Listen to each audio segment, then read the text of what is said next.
کہ یہ جو علماء کرام اس وقت ڈاکٹر ذاکر نائک کو تنقید کا نشانہ بنا کے بیٹھے ہوئے ہیں، کہاں ہے ہمارا ایمان؟ کیوں فتوے نہیں لگاتے کہ اسرائیل اس وقت عالمی دہشت گرد ہے؟ کیوں ہم فتوے نہیں لگاتے کہ جو عالمی ایجنڈے کا حصہ ہیں اسرائیل کے، وہ جب پاکستان میں آتے ہیں تو کتنا احتجاج کرتے ہیں؟ کتنے قادیانی جو ہمارے اوپر آئے دن جو ہے وہ ہماری حکومتوں کے اوپر مسلط ہوتے ہیں، کبھی وزیر بنا دیے جاتے ہیں، کبھی مشیر بنا دیے جاتے ہیں، کبھی مختلف عہدوں پہ بٹھا دی، اس وقت ہماری غیرت کیوں نہیں جاگتی بھائی؟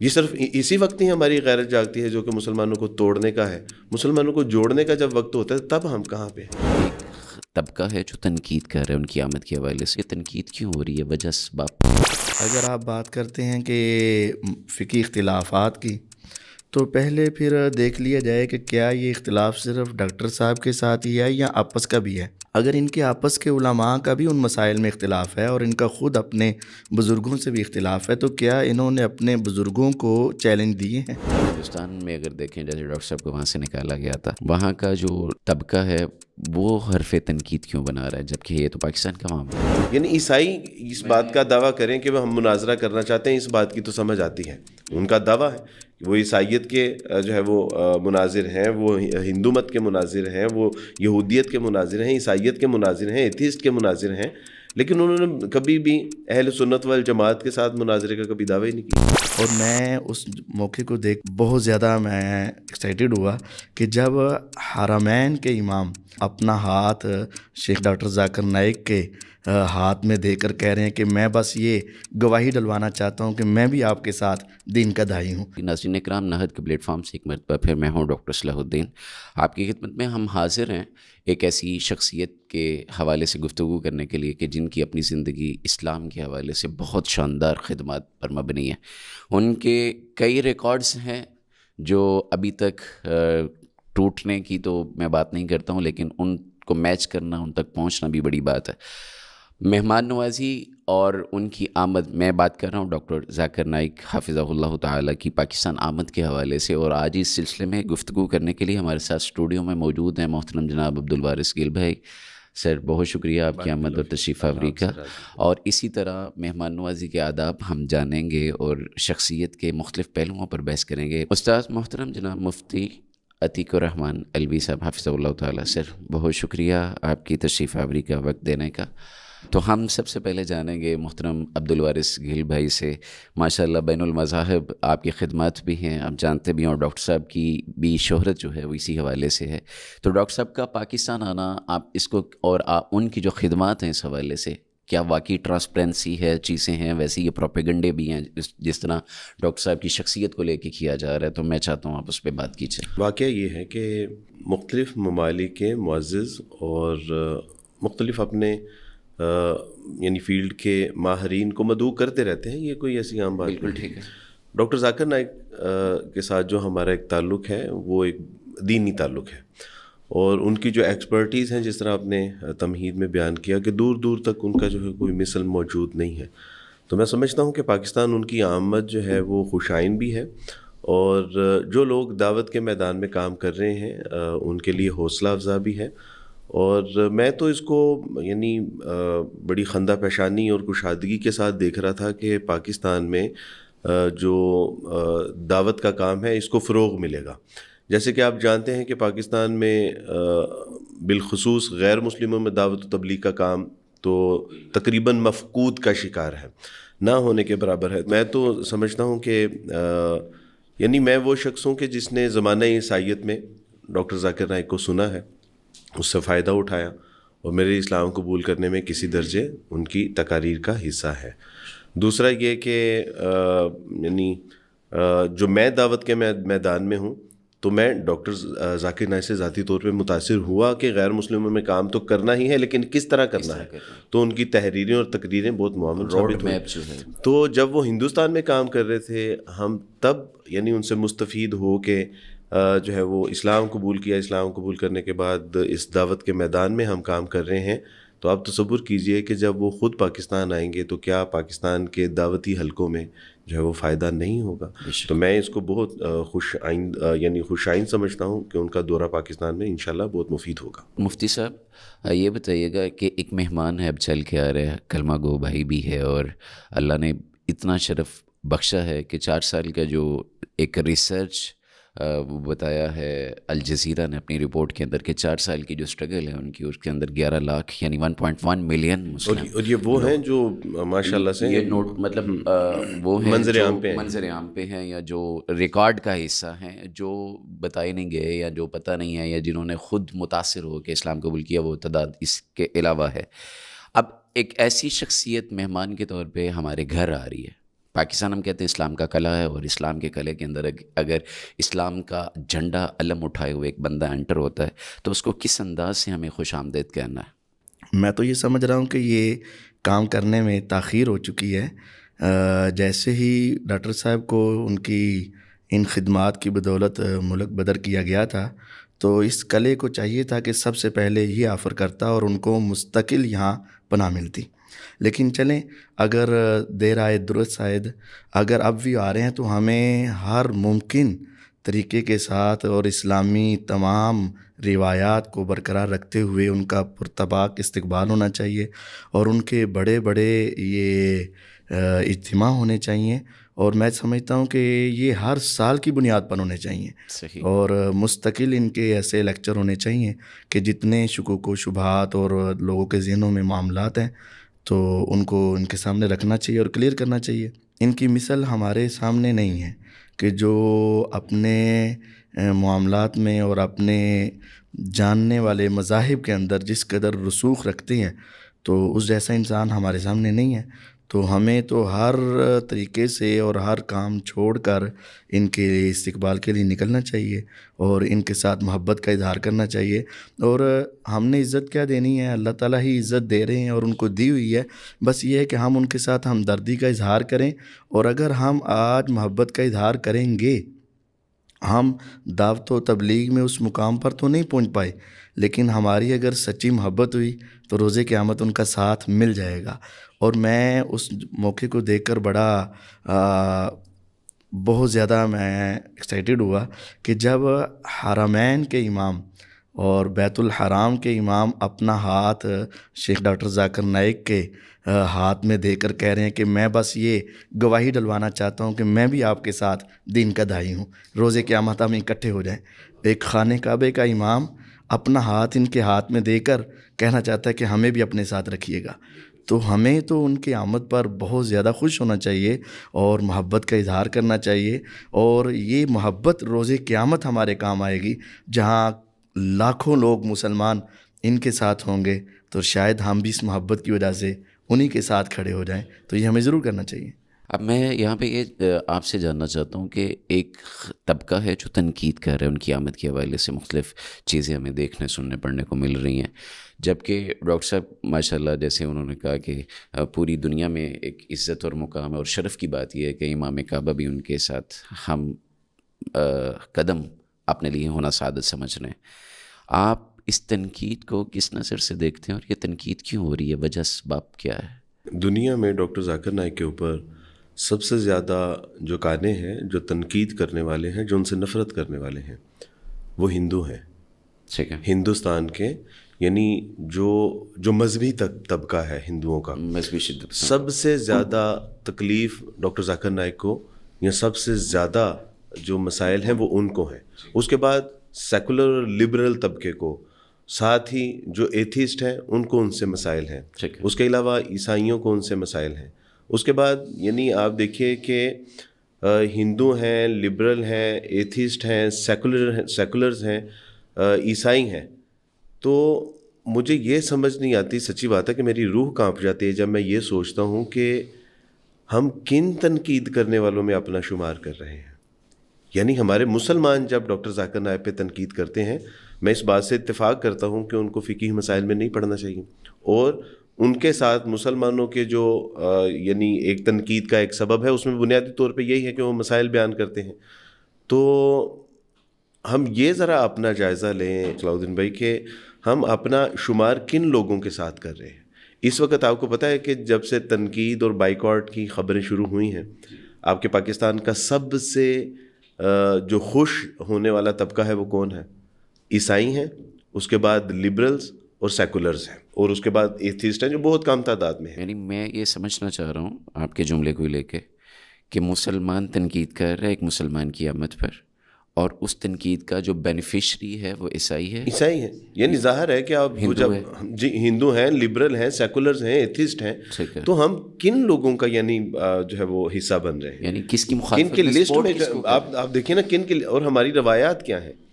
ہماری روایات یہ ہیں کہ عدی بن حاتم رضی اللہ تعالیٰ عنہ جب رسول اللہ صلی اللہ علیہ وسلم کے پاس آئے نا، اور یہ مجرم تھے، یہ باغے ہوئے تھے، یعنی ان کی بہن کو رسول اللہ صلی اللہ علیہ وسلم نے جب آزاد کر دیا، انہوں نے جا کے ملامت کی کہ اپنے بال بچوں میں بیٹھے ہو لیکن اپنی بہن کو چھوڑ دیا، جاؤ جا کے محمد صلی اللہ علیہ وسلم ذرا مل کے آؤ.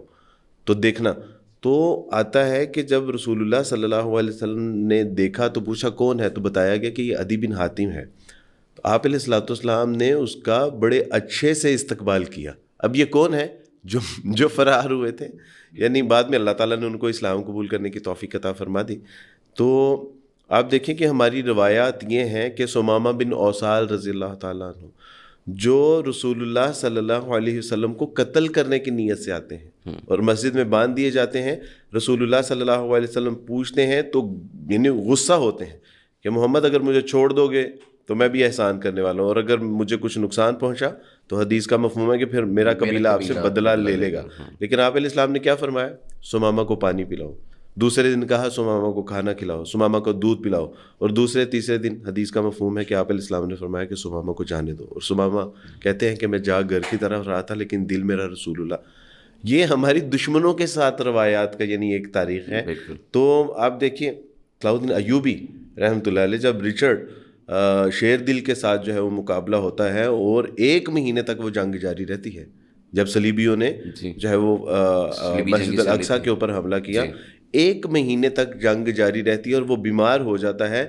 تو بیماری کے وقت صلاح الدین ایوبی رحمۃ اللہ علیہ نے بریک لی، اس کو علاج و معالجے کے لیے جو ہے وہ معاونت کی اور کچھ پھل بھیجے. تو وہ دیکھ کے حیران ہوگی کہ یہ اپنے دشمنوں کے ساتھ سلوک کرتے ہیں. تو ہم تو ان لوگوں کے ماننے والے ہیں، یعنی ان لوگوں کے ہم جو ہے وہ اتباع اور اطاعت کرنے والے ہیں. تو آج یعنی ہم دشمن تو دور، اپنے مسلمان کلمہ گوؤں کے ساتھ یہ سلوک، تو سچی بات ہے کہ مجھے تو تکلیف ہے، اور میں امید نہیں کرتا کہ انشاءاللہ یہ معاملہ ٹھیک نہیں ہوگا. مجھے اللہ سبحانہ تعالیٰ کے ساتھ جو ہے وہ پوری امید ہے کہ یہ معاملات ضرور ٹھیک ہوں گے، اور ہمارے احباب جو ہیں ضرور اس پہ غور و فکر کریں گے کہ ہماری روایات یہ نہیں ہیں. ہماری روایات تو اپنے دشمنوں کو گھر بٹھا کے کھانا کھلانے کی. ہاں ٹھیک ہے، ان کے ساتھ جو آپ مناظرہ کرنا چاہتے ہیں، اور یعنی عیسائی اس بات کا دعویٰ کریں کہ وہ ہم مناظرہ کرنا چاہتے ہیں، اس بات کی تو سمجھ آتی ہے. ان کا دعویٰ ہے وہ عیسائیت کے جو ہے وہ مناظر ہیں، وہ ہندو مت کے مناظر ہیں، وہ یہودیت کے مناظر ہیں، عیسائیت کے مناظر ہیں، ایتھیسٹ کے مناظر ہیں، لیکن انہوں نے کبھی بھی اہل سنت والجماعت کے ساتھ مناظرے کا کبھی دعویٰ ہی نہیں کیا. دیوبندیوں کے ساتھ انہوں نے کبھی مناظرے، حنفی شافی مالکی کے ساتھ کبھی مناظرے کا دعویٰ نہیں کیا. تو یعنی ہمارے مسلمان بہن بھائی جو ان کو بھائی جو ہیں وہ علماء کرام جو ان کو مناظرے کی دعوت دے رہے ہیں، میں سمجھتا ہوں کہ یہ زیادتی ہے. ان کا یہ دعویٰ نہیں ہے، نہ ہی ان کی یہ ڈومین ہے. ٹھیک ہے، تھینک یو سو مچ، جزاک اللہ خیر. مفتی صاحب، کچھ گروہ ہیں جو متحرک ہوئے ہوئے سوشل میڈیا پہ، آپ کی نظروں سے بھی ہیں، ہماری نظروں سے بھی. یہ کون سے لوگ ہیں جو ڈاکٹر صاحب کے ساتھ ان کی آمد کے حوالے سے ان کے خلاف متحرک ہوئے ہوئے ہیں، نہیں چاہتے کہ پاکستان میں آئے، اور کیا ان کو کس طرح کا کوئی تحفظات ہیں، اور جو مناظروں کے چیلنج آ رہے ہیں، جیسے وہ برسات کے مینڈک آتے ہیں ویسے چیلنج آ رہے ہیں. تو میں یہ سمجھتا ہوں یہ تو ایک پبلسٹی اسٹنٹ ہے اس حوالے سے، چونکہ ایک بڑا بندہ آ رہا ہے تو اس کے نام کے ساتھ جناب ہمیں نام لگے گا تو بڑا ہو جائے گا شاید.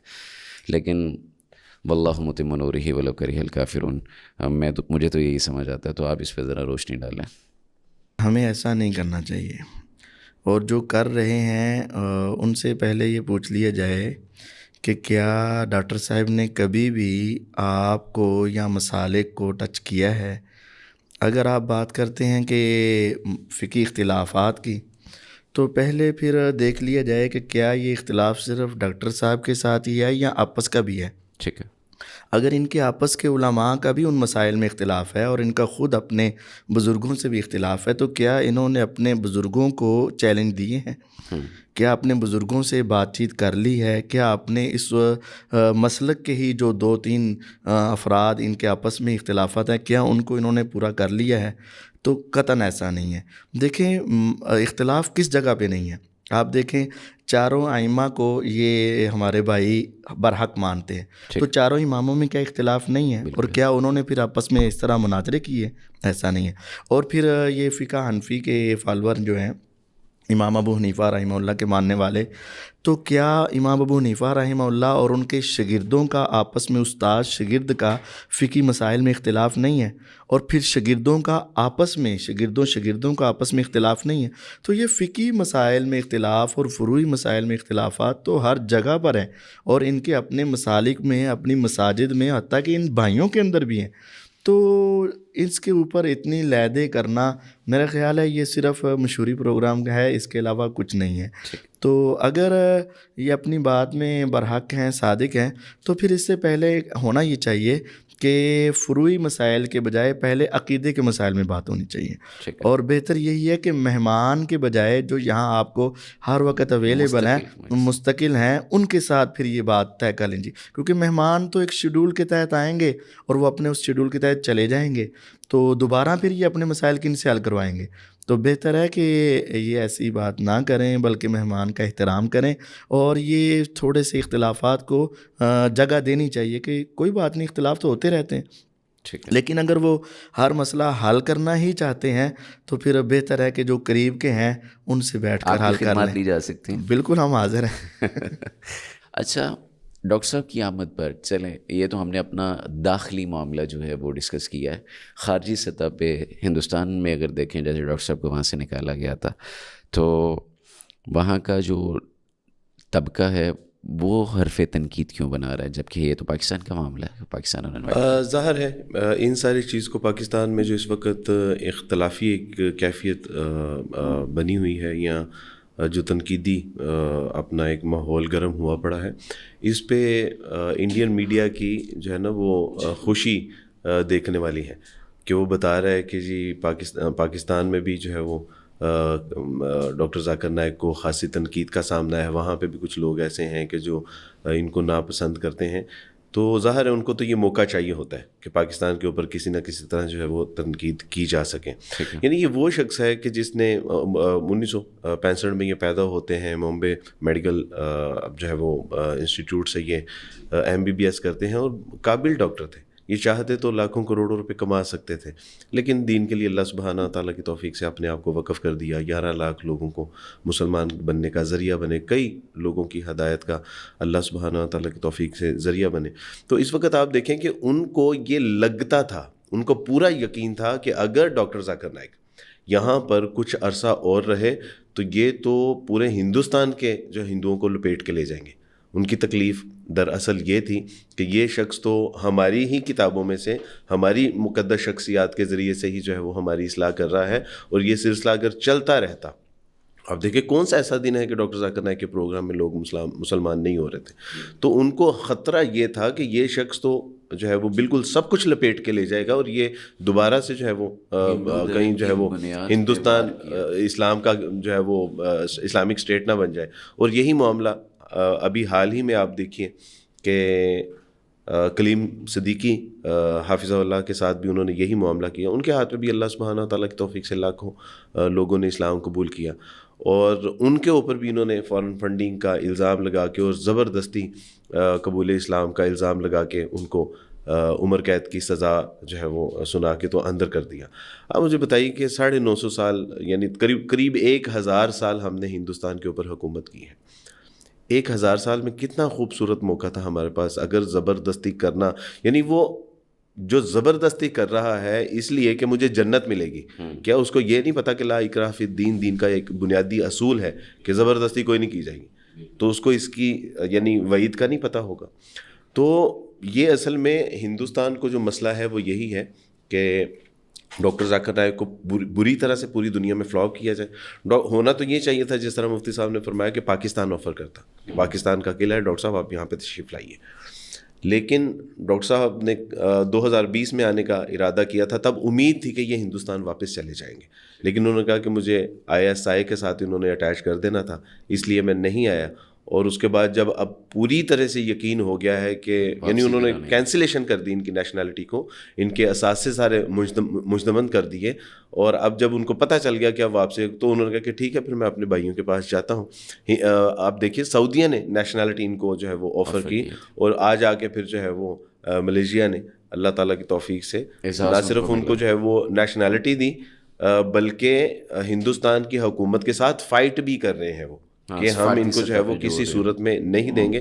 میں آخری بات اس میں بس یہ عرض کرنا چاہتا ہوں کہ جس طرح میں نے پہلے بھی کہا کہ ہندوؤں کی، عیسائیوں کی، دوسروں کی تکلیف بجا ہے کیونکہ ان کو تکلیف پہنچ رہی ہے، لیکن اللہ کا واسطہ ہے ہم اس بات کے متحمل نہیں ہیں کہ ہم مزید فرقہ واریت کا شکار ہوں۔ اس وقت جو ہمارے ساتھ عالمی سطح پہ ہو رہا ہے ہم سب سے ڈکی چھپی بات نہیں ہے۔ زین الاسلام بغداد کی مسجد میں آئے اور وقت کا خلیفہ خطبہ دینے لگا تو زین الاسلام نے مسجد میں بیٹھے ہی اپنے توڑے سے روٹی نکالی اور کھانا شروع کر دی۔ اب سارے اس لیے چونک گئے کہ ماہ رمضان ہے اور یہ شخص جمعے کا وقت ہے، مسجد میں بیٹھا ہوا ہے، قریب ہے کہ خطبہ شروع ہو جائے، تو یہ شخص توڑے سے روٹی نکال کے کھانا شروع کر دی۔ تو کہا کہ شرم نہیں آتی؟ لوگوں نے لان تان کی۔ خلیفہ جب کھڑا ہوا تو کہا کہ کیا مسئلہ ہے؟ کہا کہ یہ ماہ رمضان میں توڑے کے اندر سے روٹی نکال کے کھا رہا ہے، مسجد میں بیٹھا ہے، بالکل اس کو شرم ہے یا نہیں ہے؟ کہا کہ خیال نہیں آتا کہ مسجد میں اور پھر رمضان ہے اور سارے روزے سے ہیں؟ تو کہا کہ بس میں آپ تک پہنچنا چاہتا تھا اور آپ تک پہنچنے کا یہی ایک ذریعہ تھا کہ میں کوئی ایسی حرکت کرتا۔ کہا میں مسافر ہوں اور مسافر کے اوپر ویسے بھی روزہ جو ہے وہ فرض نہیں ہے۔ دوسرا یہ ہے کہ مسجد اللہ کا گھر ہے، میں بیٹھ کے کھا سکتا ہوں۔ کہا کہ مسافر کا ایک اپنے توڑے سے مسجد میں بیٹھ کے رمضان میں روٹی کھانا آپ کے لیے باعث تکلیف بنا ہے۔ پچھلے 4 ہفتوں سے بیت المقدس کی ماؤں بہنوں بیٹیوں کی عزتیں لوٹی جا رہی ہیں، آپ کی غیرت نہیں جاگی؟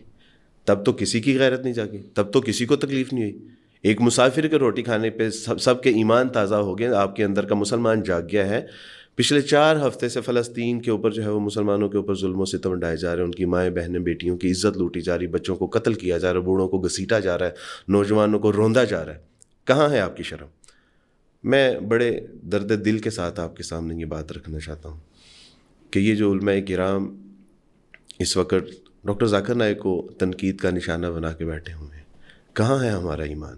کیوں فتوے نہیں لگاتے کہ اسرائیل اس وقت عالمی جو ہے وہ دہشت گرد ہے؟ کیوں ہم فتویٰ نہیں لگاتے کہ یہ اسرائیلی مصنوعات کا بری طرح سے بائیکاٹ کیا جائے؟ کیوں ہم ان کے اوپر جو ہے وہ فتوے نہیں لگاتے؟ کیوں ہم فتوے نہیں لگاتے کہ جو عالمی ایجنڈے کا حصہ ہیں اسرائیل کے، وہ جب پاکستان میں آتے ہیں تو کتنا احتجاج کرتے ہیں؟ کتنے ہم انٹرنیشنل جو ڈیلیگیشن آتے ہیں ان کا ان کے کتنے قادیانی جو ہمارے اوپر آئے دن جو ہے وہ ہماری حکومتوں کے اوپر مسلط ہوتے ہیں، کبھی وزیر بنا دیے جاتے ہیں، کبھی مشیر بنا دیے جاتے ہیں، کبھی مختلف عہدوں پہ بٹھا دی۔ اس وقت ہماری غیرت کیوں نہیں جاگتی بھائی؟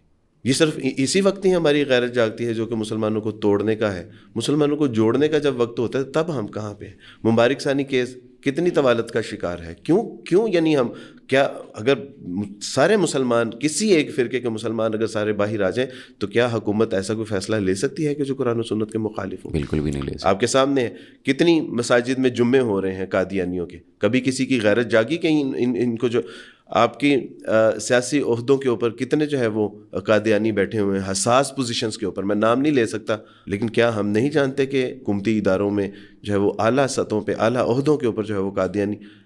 تب ہمارے ایمان کو کیا ہو جاتا ہے؟ تب ہم کیوں خاموشی، تب ہم کس مصلحت کا شکار ہو جاتے ہیں؟ بالکل ٹھیک ہے۔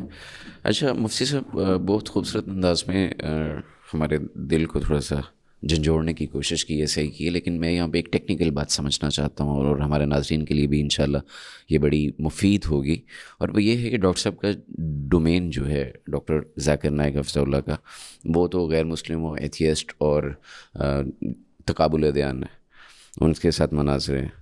ہمارے یہاں کے یہ جو لوگ ہیں، یہ جو ان کے ساتھ ڈائیلاگ کرنا چاہتے ہیں، مناظرہ کرنا چاہتے ہیں، چیز کرنا چاہتے ہیں، تو یہ کس بنیاد پہ کرنا چاہ رہے ہیں؟